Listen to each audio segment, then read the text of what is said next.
бонки аврупоии таҷдид ва рушд мегӯяд ҷонибдори тағйири сохтори Агроинвестбонк аст.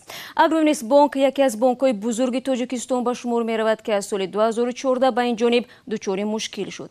Муштариёни бонк пасандозҳои худро бозпас гирифтан наметавонанд, ҳарчанд қарзороне ҳам кам нестанд, ки қарзи бонкро сари вақт надоданд. ҳамкорам Абдулла Шуров аз пайи ин мавзӯъ буд ва ҳоло ба ӯ меорем. Абдулло, салом. Нахуст бигӯ, ки чаро бонки аврупоии таҷдид ва рушд ба мушкили Агроинвестбонк таваҷҷӯҳ кард? салом Шаҳло.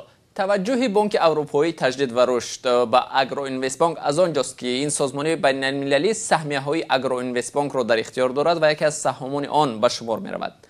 бонки аврупоии таҷдид ва рушд ҳанӯз соли 2009 бо харидории 25% ва ҷамъи як саҳмияи Агроинвестбонк шомили саҳмони ин бонк шуда буд. Баъдан ин созмон мизони саҳмияҳошро дар Агроинвестбонк коҳиш дод ва айни замон ҳудуди 12% саҳмияҳои ин бонкро дар ихтиёр дорад.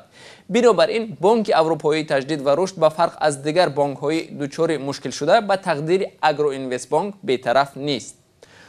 ҳоло ин созмон мегӯяд ҷонибдори бозсозии сохторӣ ва ё реструктуризатсияи Агроинвестбонк аст. Абдулло, бозсозии сохторӣ ба кадом маъни аст? Яъне ин бонк минбаъд дар кадом шакл фаъолият мекунад ва аз ҳама муҳим, мардум кай пулҳояшонро метавонанд ба пуррагӣ аз ин бонк бигиранд? масъулони бонки аврупоии таҷдид ва рушд мегӯянд онҳо саҳоми умдаи Агроинвестбонк нестанд. аз ин рӯ танҳо давлат бояд тасмими ниҳоиро бигирад, ки бо ин бонк чӣ кор мекунад, чун ҳудуди 87% саҳмияҳои Агроинвестбонк дар ихтиёри вазорати молия, яъне давлат аст. сипос Абдулло ва идат муборак бошад.